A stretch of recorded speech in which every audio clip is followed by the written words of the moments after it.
E aí, turma, seguinte, literalmente falando, edição 6.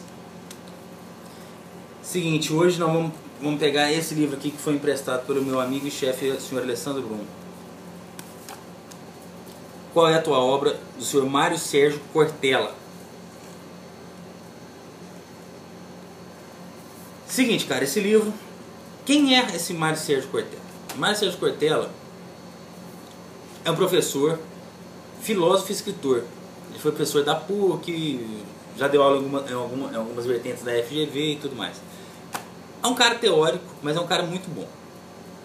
Esse livro tem 140 e poucas páginas, mas 140 e poucas páginas de bastante concentração.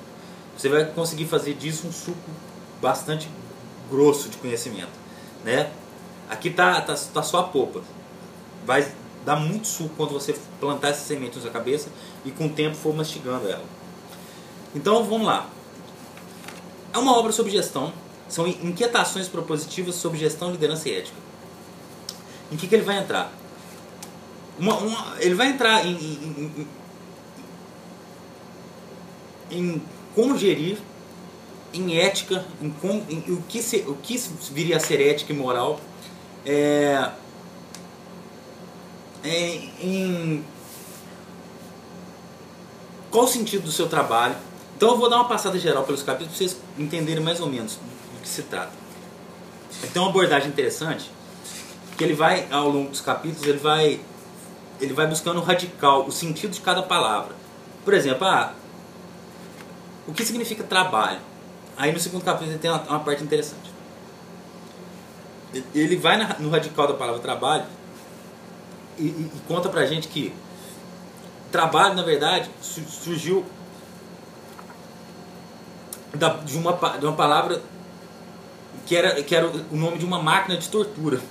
Então, quer dizer, por isso que a palavra trabalho, o sentido de trabalho pra gente é uma coisa que parece que é uma coisa obrigatória, que é uma coisa que depende de um esforço, meio de castigo, alguma coisa assim. Ele volta até na Bíblia mesmo, que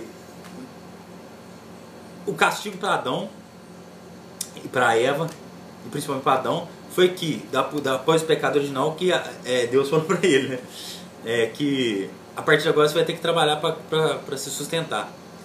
Então é daí que você já vê que a filosofia judaico-cristã já põe o trabalho como, na verdade, um castigo. Aí ele vai, como o trabalho realmente sempre foi coisa de escravos ou de pessoas inferiores e tal. Aí como a gente carrega às vezes essa carga estranha, né, com relação ao trabalho, que na verdade é a coisa que mais edifica, é a coisa que mais satisfaz, né, no final das contas. Então ele vai entrar no sentido do trabalho que a gente faz, de ter realmente um sentido nisso. Aí ele vem no terceiro capítulo falar sobre gente arrogante, como é que às vezes as pessoas não têm consciência das coisas. Aí ele vai entrar em física quântica e vai dar uma resposta dele para aquela pergunta clássica de gente arrogante, né? Você sabe com quem você está falando? Aí ele normalmente, de acordo com ele, que ele responde assim: você tem tempo para escutar? Porque a resposta dele é um pouco longa, né? A resposta dele para essa pergunta é a seguinte. Aí a pessoa pergunta para ele: porra, você sabe com quem você está falando? Aí ele: você é um entre 6,4 bilhões de indivíduos, pertencente a uma única espécie, entre outras 3 milhões de espécies classificadas, que vive num planetinha que gira em torno de uma estrelinha, que é uma entre 100 bilhões de estrelas, que compõe uma galáxia, que é uma entre outras 200 bilhões de galáxias, um dos universos possíveis, e vai desaparecer. Eu acho que aí a pessoa que fez essa pergunta começa a repensar essa pergunta, né? O lado bom de não saber, ele vai entrar numa coisa interessante que eu também sempre penso, de como a pessoa que reconhece que não sabe, ela cresce mais. E eu sempre penso que assim, a pessoa que às vezes eu faço uma pergunta e que ela não conhece determinada coisa, ela responde: cara, não sei o que, cara, ganha o meu respeito, sabe? Acho interessante que o feio não é não saber, é continuar não sabendo, né? Então, muito interessante essa abordagem dele, é exatamente isso. Ele fala que é um sinal de inteligência você reconhecer que não sabe alguma coisa, porque ninguém sabe tudo, isso é um fato, né? Aí ele vai com a educação continuada, faz uma pincelada interessante. O livro é curto, então ele vai dando pinceladas, ele vai, na verdade, plantando sementinhas para que você mesmo vá vá construindo as ideias em sua própria cabeça, o que é realmente interessante também. Vai sobre lealdade, também parte legal. A síndrome de Rock Balboa é muito interessante esse capítulo dele. Ele fala assim: ah, por que síndrome de Rock Balboa? Porque no filme do Rock Balboa, ele perde aquela luta lá, depois passa um clipezinho dele se preparando em 30 segundos, só um clipezinho de uns cortezinhos dele correndo montanha, treinando e tal, e depois na próxima luta ele já ganha. Então o que ele chama de síndrome de Rock Balboa? É aquelas pessoas que acham que com pouco treinamento, com pouco esforço, vão conseguir o resultado para vencer a batalha. E a gente sabe que não é isso. Que a batalha, na verdade, ela é vencida, mas com muito suor antes dela. Na verdade, a batalha é vencida antes dela começar. Aliás, ela começa no treinamento. A verdade é essa. Ela começa na preparação. Então ele vai entrar nesse aspecto de como é importante a gente ter consciência que as vitórias dependem de esforço. Nunca imagine diferente. Porque toda vitória depende de um esforço anterior. E quanto maior o esforço anterior, mais saborosa vai ser essa vitória. Vento oportuno, interessante. Aí nesse aqui ele entra no radical, como eu falei, da palavra oportuno. Quer dizer, o que é o vento oportuno? É o vento que te toca para o porto. Ele vai entrar, nunca tinha pensado nisso. Eu não vou ficar dando muito spoiler também, senão perde um pouco a graça.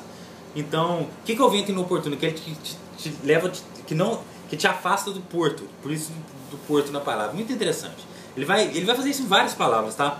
Que é muito interessante também. É muito bacana. Vamos lá. O estrago das pequenas ondas. Quer dizer que às vezes grandes malefícios são causados por pequenas ações que vão se acumulando, né? Isso é também bastante interessante. Tensão da mudança, tudo. Vou dar uma passada mais rápida para o vídeo não ficar longo. Ele vai diferenciar o que é fundamental do que é essencial. Também é interessante a abordagem dele desses temas. Aquilo que me reconhece, vocês vou fazer um comentário. Meu negócio fazendo barulho. Ele fala da importância de você se reconhecer.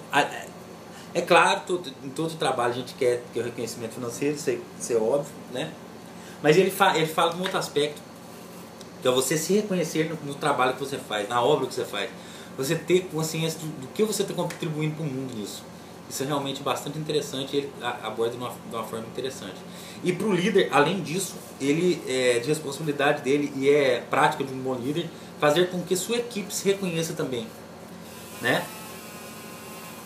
Olha, que loucura minha janela. Né? Isso é bacana, ele aborda de uma forma legal.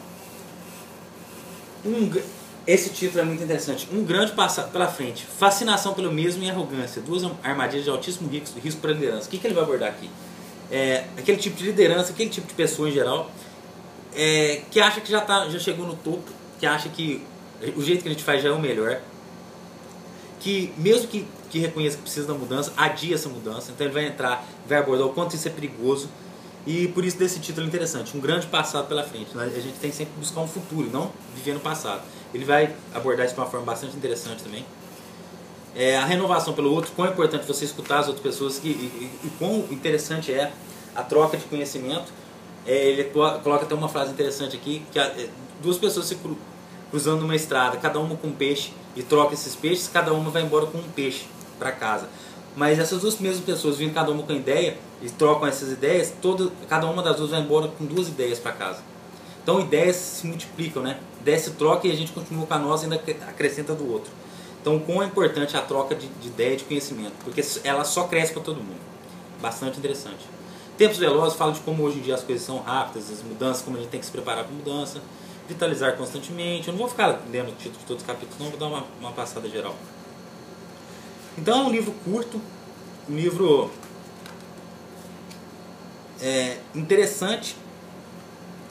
Ele tem uma visão interessante também de separação de trabalho, vida pessoal e profissional, que todo mundo fala que tem que separar. Ele já pensa diferente, ele pensa que um ser humano é um ser íntegro, um ser completo, que nunca vai conseguir separar uma coisa da outra.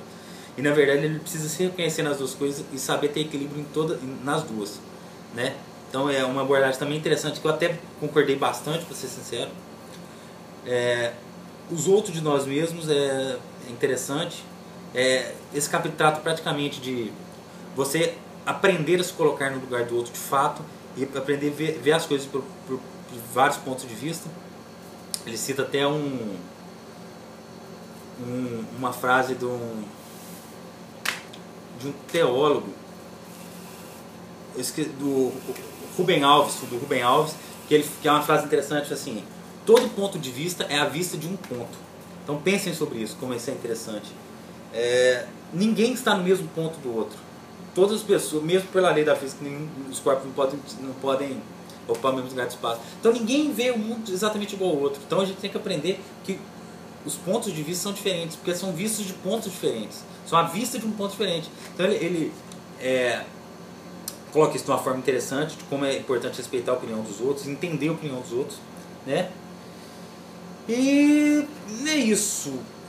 Não, tem uma outra coisa interessante: as escolhas e suas consequências. De como às vezes a gente tem pouca consciência e como a gente precisa ampliar essa consciência de às vezes uma escolha nossa pode trazer consequências, e certamente trará consequências para outras pessoas também. Então o quão é importante que a gente tenha bastante segurança e bastante consciência das escolhas que a gente faz. Porque as escolhas são nossas, mas muitas vezes as consequências são de mais pessoas. Então é isso. É um livro interessante. Um livro que tem um custo-benefício muito bom, porque ele é um livro curto, que você vai ali em 3 horas se sentar e concentrar mesmo, e vai te trazer muito fruto. As ideias vão ficar plantadas na sua cabeça e tenho certeza que ao longo de muito tempo vão te trazer frutos. Vai amadurecendo. É um livro que depois de, sei lá, daqui uns 2 anos, volta a ler de novo, que você pode ver com outros olhos e assim sucessivamente. Vai sempre dar frutos. Certo? Então tá recomendadíssimo aí. Qual a sua obra? Do senhor Mário Sérgio Cortella, indicado por meu chefe e amigo Alessandro Bruno. Obrigado, senhor Alessandro. Provadíssimo.